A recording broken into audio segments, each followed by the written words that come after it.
The galaxy sent a call for help, but everyone else ignored it until the Deathworlders answered, a SOS from a deadly region. And one human ship built for destruction raced to the rescue. When all hope was lost, the deadliest species in the galaxy stepped in.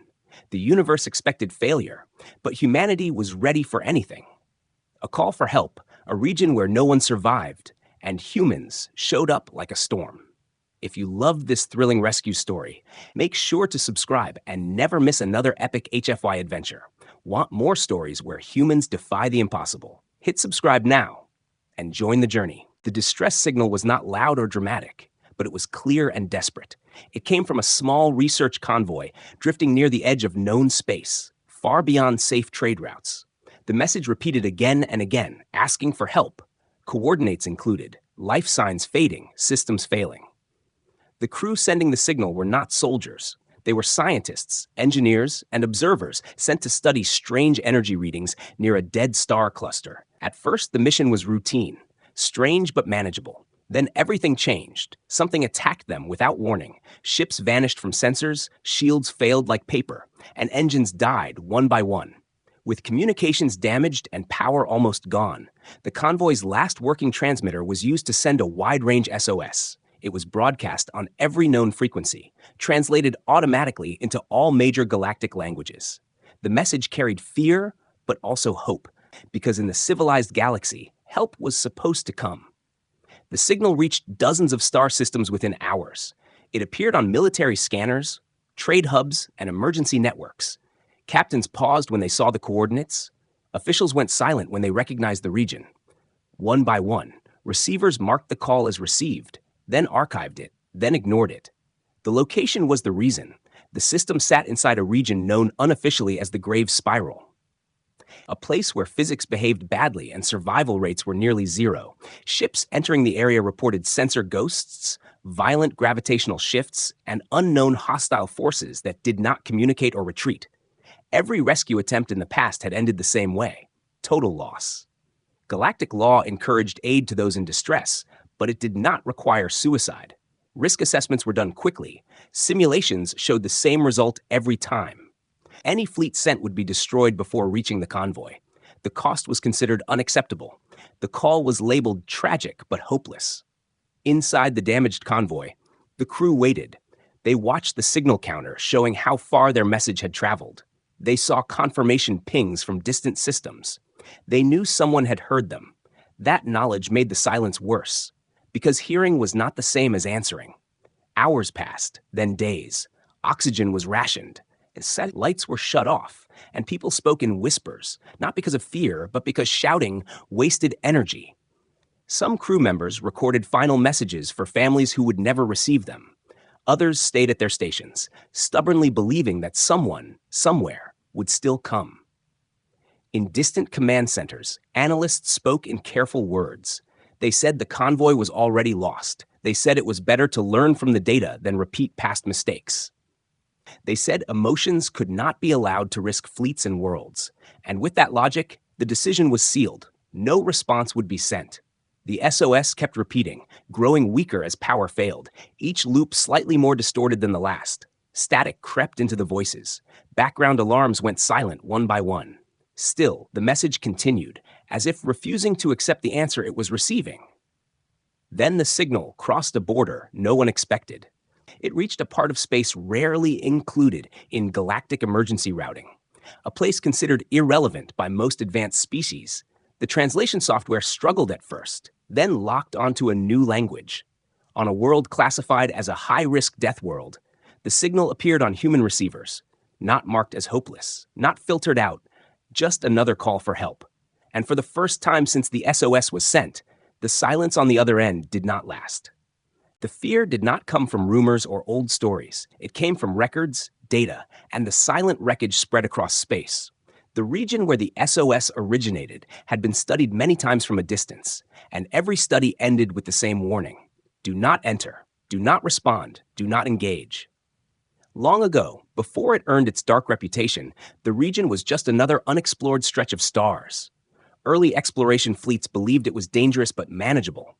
Their ships were advanced, their crews confident, and their missions well-funded. None of that mattered. The first fleet never returned. Investigations followed. Probes were sent instead of people. Most probes stopped transmitting within minutes.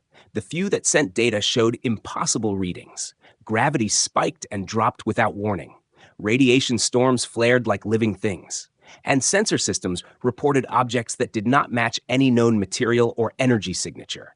Despite the losses, several civilizations still tried rescue missions.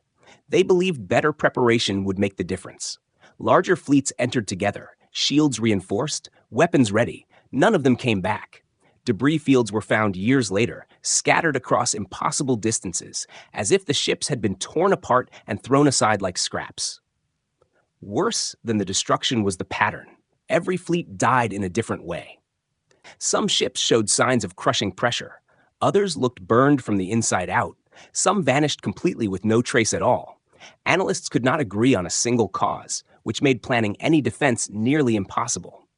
Survivors were rare, but a few escape pods drifted out of the region over the centuries.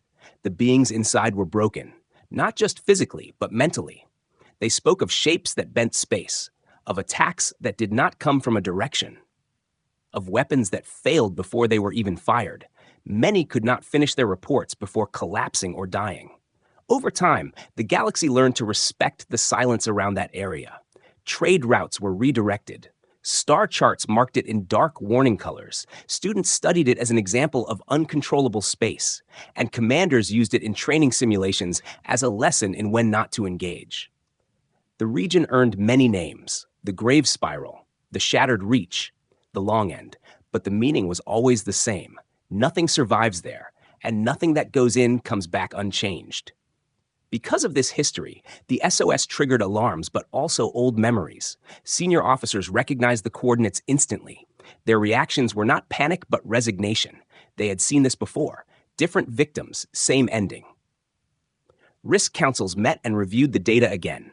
They compared fleet strengths, distances, and survival probabilities. The numbers were merciless. The chance of a successful rescue was nearly zero, and the chance of total loss was almost certain. Sending help would not save lives. It would only add more names to the list. Some younger officers argued that technology had improved, that weapons were stronger now, shields faster, navigation smarter. But the elders answered with history. The region adapted. Whatever lived or existed there did not fight fair, did not follow rules, and did not allow improvement to matter for long.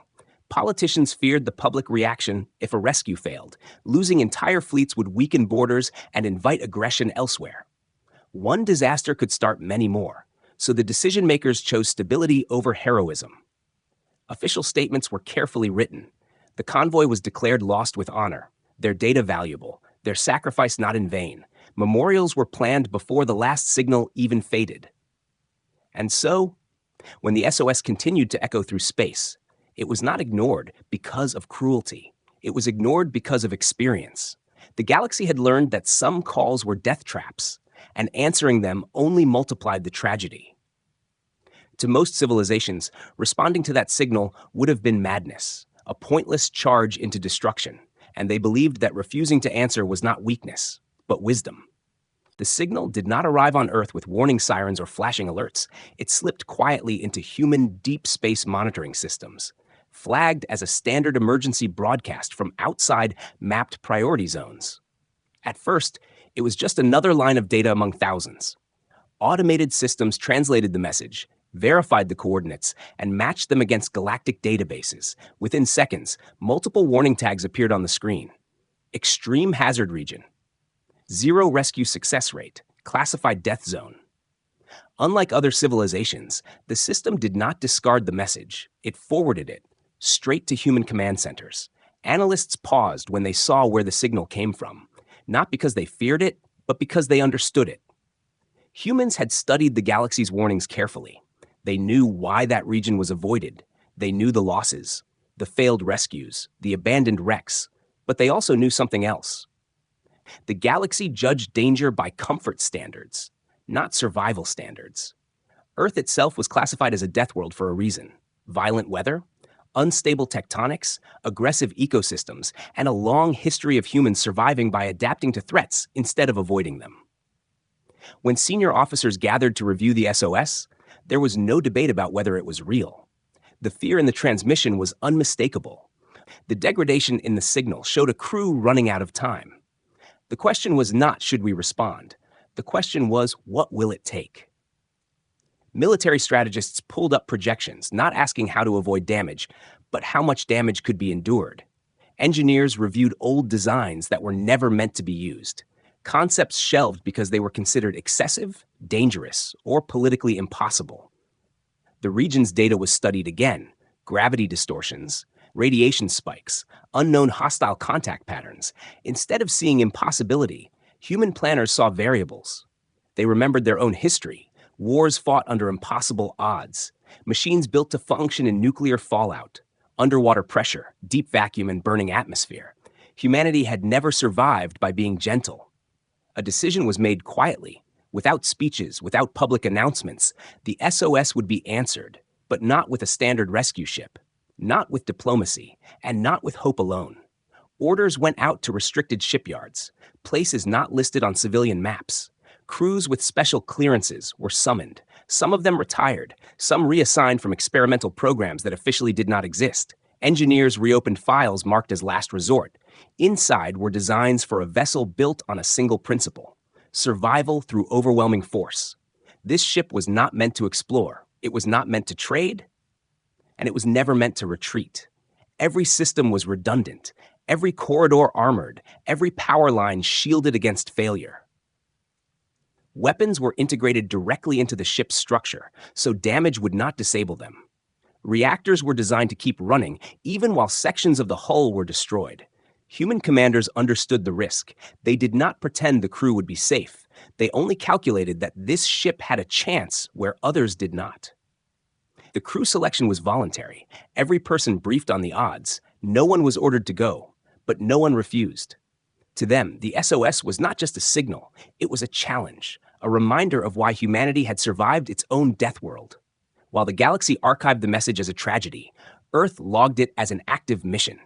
As preparations began, the distress signal continued to weaken, unaware that somewhere far away, a species labeled too dangerous, too violent, and too unstable had finally heard it and chosen to answer.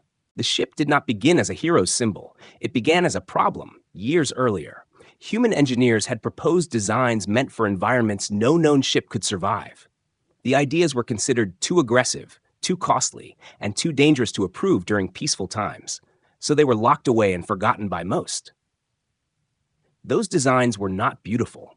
They were brutal, thick hull layers stacked like armor plates, engines oversized and inefficient by civilian standards, power systems built to overload and recover instead of shutting down safely.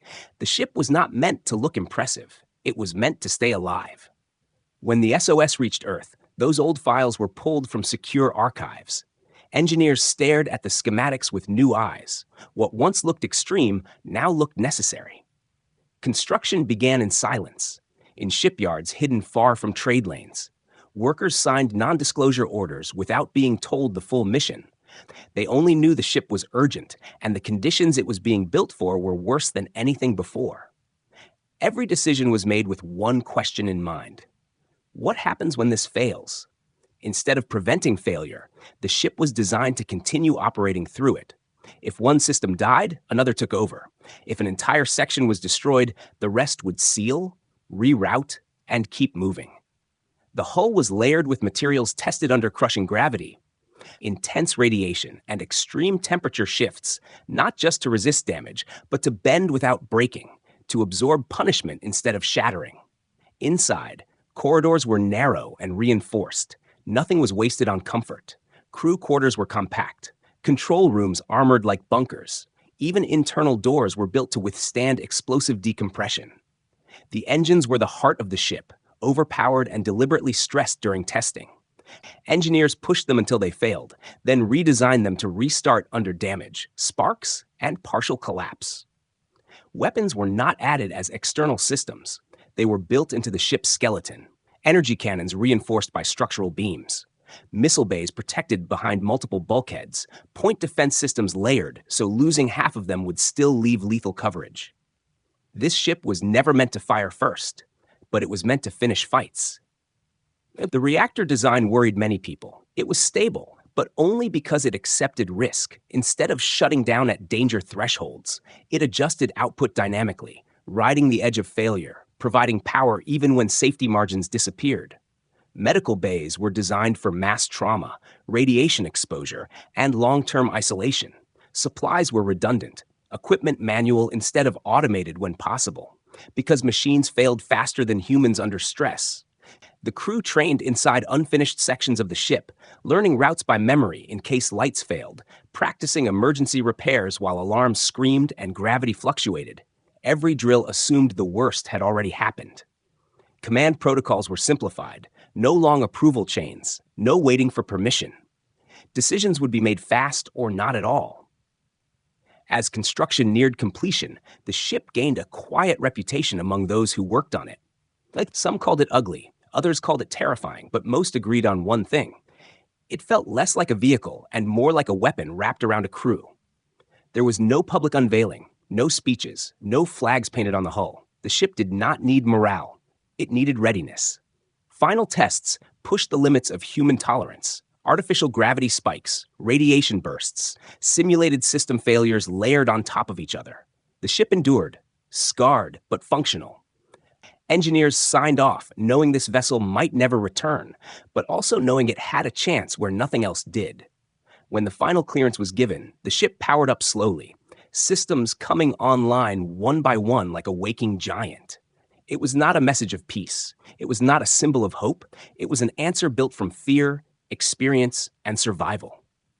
And when it finally left the shipyard, heading toward a region no one else dared enter, it carried with it a simple human promise. If destruction waits ahead, then destruction will be met and endured. The ship moved through space like a shadow, quiet but unstoppable, its sensors constantly scanning, mapping the anomalies that had destroyed every other fleet before it. Gravity distortions, rogue asteroids, and bursts of radiation were logged and compensated for, each system adjusting in real time. As it approached the coordinates of the SOS, the region began to reveal its danger. Space itself seemed hostile. Sensor readings fluctuated wildly. Unknown energy signatures darted across view screens. Some shapes defied logic, appearing and disappearing as if reality itself was bending. Other forces were already aware of the intrusion. Hostile fleets, creatures, or whatever lurked in that part of space detected the human ship almost immediately. They moved fast, not cautiously, assuming they could overwhelm it before it reached the convoy. The human vessel did not hesitate. It did not slow. It did not avoid. Its path was direct, its systems engaged. Weapons primed but restrained until the right moment. Shields pulsing in anticipation of impact. Communication attempts from the hostiles were ignored. Human protocols did not include negotiation here. This was a survival mission. Every decision focused on reaching the SOS intact. The first engagement came suddenly. Sensor warnings flared. Unknown ships moving at impossible speeds, weapons firing from angles that should have been unreachable. Explosions rocked space around the hull, but the ship endured, armor absorbing, shields flexing, systems rerouting power instantly. Crew inside the ship experienced chaos, alarms blaring, lights flickering, consoles sparking. Yet training held, procedures rehearsed countless times before construction kicked in naturally. Hands moved, repairs happened mid-crisis. Decisions made in seconds. The enemies underestimated the vessel. They expected hesitation, retreat, or failure. They assumed the human ship would break like the rest, but it pressed forward, absorbing damage, striking back with measured force, each counterattack more precise than the last. Strange gravitational distortions tried to push the ship off course. Tidal forces threatened to crush sections of the hull. Radiation storms erupted unpredictably, but automated compensators adjusted propulsion vectors. Structural supports reinforced critical sections. Life support recalibrated on the fly. The convoy's distress signal pulsed faintly in the background, human sensors locking onto its precise location, guiding the ship with accuracy that no external aid could have provided. Enemy forces grew desperate, attacking more aggressively, their strategy chaotic now, because the human ship refused to act like previous victims. It adapted to every new tactic, every unexpected threat, turning obstacles into cover, using danger as advantage. Inside, the crew felt the weight of history, every ship before them destroyed in this same space.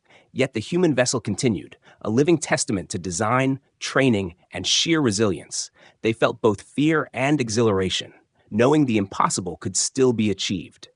Missiles exploded harmlessly against reinforced hull sections. Energy beams burned through outer plating but failed to breach critical systems. Shields fluctuated, sparks and heat igniting secondary alarms, yet the vessel held, each system compensating for the damage instantaneously. The closer they got to the convoy, the more dangerous space became. Debris fields from prior failures littered the area, some moving unpredictably, others containing residual energy that could tear through normal ships. The ship's sensors mapped each hazard in seconds. Engines fired in short bursts to navigate between threats. Weapons were kept ready but restrained, every shot carefully calculated to remove danger without wasting resources. Despite the chaos, the SOS pulsed steadily, guiding them through the worst of the region. A faint hope visible against centuries of loss. The human ship became a bridge between despair and survival. A line no one else could have crossed. As they reached the perimeter of the convoy's last known location, the hostiles hesitated for the first time, realizing the human vessel was not like the others. It was still operational, still advancing, and still dangerous. In that moment, it became clear that this ship was not just arriving for rescue. It was arriving with the promise of endurance, a silent declaration that this region could be challenged and that survival here was not impossible. Every system, every weapon, every reinforced hull section had a single purpose: to reach the SOS and complete the mission, and nothing in the hostile void was going to stop it. The battle began as soon as the human ship entered the heart of the hostile region. Enemy forces surrounded it from all directions, moving with speed and aggression that would have destroyed ordinary fleets. But the vessel did not panic. Its systems and crew were prepared for chaos. Sensors tracked dozens of targets at once, some moving faster than expected, others appearing and disappearing as if teleporting. Yet every threat was met with calculated countermeasures. Automated defenses fired first, human crews followed, aiming only where necessary, conserving energy and munitions while staying lethal. The hostiles quickly realized that their usual tactics were useless. The ship adapted instantly to every attack. Shields fluctuated to absorb incoming energy. Hull reinforcements shifted structurally to counter impacts. Weapons repositioned themselves automatically to maintain optimal coverage. Inside the ship, the crew experienced controlled chaos. Alarms blared in overlapping patterns. Lights flickered as power shifted between damaged and operational systems. Every member moved with precision, performing repairs, targeting, and navigation simultaneously. Each action rehearsed countless times during training. The enemy tried to overwhelm with numbers, sending wave after wave of attackers. But the ship refused to yield, absorbing damage, striking back, using the battlefield itself as an advantage. Gravity distortions and debris fields were exploited to create blind spots for the opponents. Energy beams sliced through space around them, but armor held.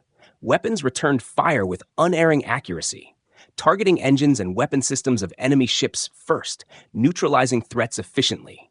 The vessel moved with a purpose, not with fear. The human ship's unique design became obvious in combat.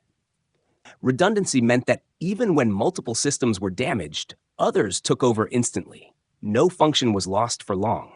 Each repair made on the fly ensured continuous operation. The attackers were puzzled and frustrated, seeing their assaults fail repeatedly. Crew members shouted over the alarms. But their voices were calm compared to the chaos outside. They understood the pattern, understood the mission. They knew that fear could not interfere, that every second mattered, and that hesitation would mean death. Hostile ships began to panic, attacking recklessly. Formations breaking as the human ship pressed forward, counterattacks devastating isolated enemies. Each strike calculated to eliminate threats without exposing the vessel to unnecessary risk.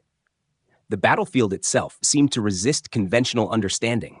Gravitational spikes attempted to crush the ship. Radiation bursts threatened sensors. Debris swirled unpredictably.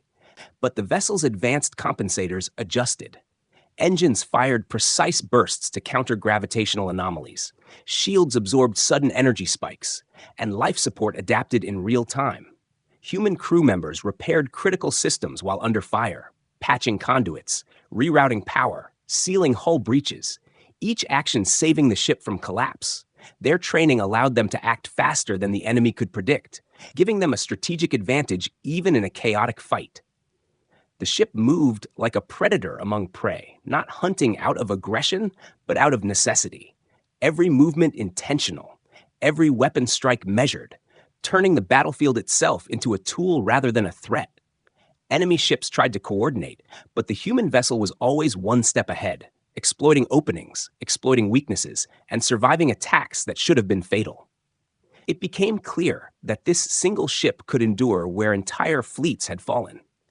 The crew realized they were rewriting history, proving that the galaxy's understanding of danger had been incomplete.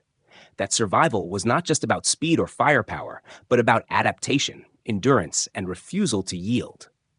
As the battle raged, the SOS pulsed faintly in the distance, guiding the human ship through the storm, reminding the crew why they endured, why they adapted, why they fought. By the end of the engagement, the enemy had learned a harsh truth. This was not a ship that could be destroyed through conventional means. It was alive with the will to survive, with systems that compensated for every attack, and with a crew that refused to surrender. The battle became less about attacking the convoy or the human ship and more about simply surviving against a force that did not act like any other the region had ever seen. And slowly, the human vessel began to prove that even in the deadliest place in the galaxy, survival was possible.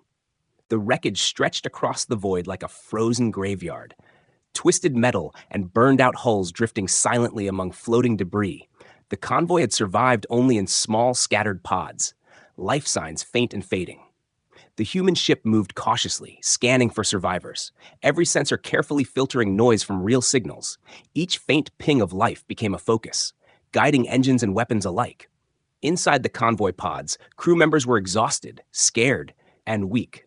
Oxygen levels were low, power barely functioning, and many believed rescue would never come. Some whispered final messages to families they would never see. Others clung to hope like a fragile lifeline. The human ship's crew did not speak of fear, only of method. They identified escape pods one by one, approaching with shields up, engines prepared to compensate for sudden debris movement, weapons ready in case unknown threats tried to interfere. As they reached the first pod, automated docking systems engaged. Magnetic locks sealed the fragile shell, life support began pumping oxygen, medical scanners assessed injuries, and repair drones stabilized minor damage, each action performed in seconds. The rescued crew stared at the massive human vessel, awe and disbelief in their eyes. This was not a standard rescue ship. It was unlike anything they had ever seen, a living fortress. Arriving alone in a region where entire fleets had been annihilated, crew members were lifted into the ship efficiently, medical teams attending immediately, patching wounds, supplying oxygen, calming panic, and reorienting everyone to the new environment. The human vessel maintained a calm rhythm amidst chaos, as if it had anticipated this moment from the start. Other pods were located in sequence, some floating intact, others severely damaged, and the ship adapted, extending mechanical arms, deploying drones, rerouting internal power to operate repairs in multiple sections simultaneously. Every action precise and practiced. Hostile forces had been pushed back or destroyed during earlier engagements, but the human ship maintained readiness, shields fluctuating, weapons armed, every crew member trained to expect sudden attacks even while conducting rescue. The convoy survivors began to understand the scale of what had arrived for them. Where others had failed, one human ship succeeded, not through luck or diplomacy, but through endurance, preparation, and absolute focus on the mission. Inside, the rescued crew exchanged stories of what they had seen, the impossible attacks, the sudden vanishings of fellow ships, the constant fear of death. While outside, the human vessel continued to move through debris fields, careful to avoid triggering hidden dangers. Medical teams worked relentlessly, treating radiation exposure, minor burns, trauma from crushing impacts and dehydration. Supplies from redundant storage ensured that even if some systems failed, help would continue uninterrupted. The ship itself absorbed the strain of moving through wreckage, engines adjusting to gravitational distortions and debris collisions, armor plates flexing to prevent penetration, structural reinforcements compensating for impacts in real time, every movement coordinated with the crew's actions. Finally, all survivors were aboard, stabilized, and accounted for, the human ship had achieved what no other fleet could: a complete rescue of scattered pods in one of the deadliest regions of the galaxy. The survivors looked out through reinforced viewports, seeing both the wreckage and the massive vessel that had delivered them from almost certain death. Disbelief mixed with gratitude. Some could not comprehend how a single ship could achieve what entire fleets had failed to do. As the human ship began to move away from the wreckage, engines compensating for residual gravitational hazards, shields flickering briefly under debris impact, the rescued crew realized they were witnessing more than survival. They were witnessing a statement, a new standard of endurance and resilience. The SOS that had seemed hopeless just days before had been answered in the most extraordinary way. Every system, every crew member, every calculation had combined to defy the odds. By the time the wreckage faded behind them, the survivors were safe, alive, and beginning the slow process of recovery, while the human vessel moved steadily onward, prepared for the dangers still ahead, proving that even in the worst conditions, humans could arrive where no one else dared. Word spread slowly at first, transmitted through sensors, messengers, and data logs. The story of the human rescue mission traveled across star systems. Analysts and commanders from countless civilizations checked and rechecked records, unable to ignore what had happened. The SOS that had once been labeled hopeless was now proof that one species could achieve what the galaxy considered impossible. Where fleets had perished, a single ship had arrived, rescued survivors, and returned intact. Diplomatic channels buzzed with questions, skepticism, and admiration. Reports described the human ship's resilience, its ability to adapt in real time, its design, and the precision of its crew. Many could not believe that a single vessel had endured the grave spiral, a place feared and avoided by all others. Histories were rewritten quietly, textbooks updated to include the human arrival in a region previously marked no entry. Military academies across multiple star systems began analyzing the mission, learning that survival was not just about firepower, but about preparation, redundancy, and the refusal to yield. On Earth, the human crew received recognition, but not in the traditional sense. Medals and awards were noted, but the focus remained on the mission, on the rescued convoy, on proving that help could arrive when it seemed impossible. The rescued convoy returned to their home systems, sharing first-hand accounts, their stories filled with awe and gratitude, speaking of a ship that seemed alive, anticipating every threat, enduring every assault, and guiding them safely through chaos. Galactic leaders began to reconsider old policies. Regions once declared untouchable were now viewed through a new lens. The message was clear. Danger did not always mean hopelessness, and refusal to engage might be prudent, but courage and capability could redefine limits. Scientists studied the human ship's design, marveling at its combination of armor, adaptability, and integrated systems. Engineers debated theories, replicating components on smaller scales, attempting to understand how a vessel could endure and respond so effectively in extreme conditions. Historians compared the mission to legendary events of the past, noting that humanity had always survived against odds, that their evolution had favored adaptability, resilience, and ingenuity, and that the grave spiral rescue was a continuation of that pattern, demonstrating traits that others often overlooked. The surviving convoy integrated back into galactic trade and research, but their behavior had changed.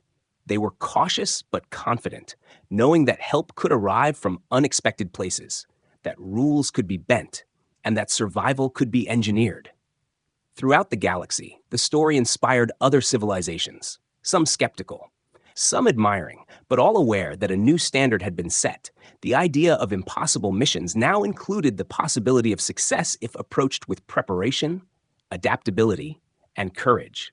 Even hostile species that had once dominated the grave spiral adjusted their strategies, realizing that humanity was not a typical opponent. Their resilience and unpredictability made them a force to be respected, not ignored. On Earth, discussions began about future missions, knowing that one ship could make such a difference.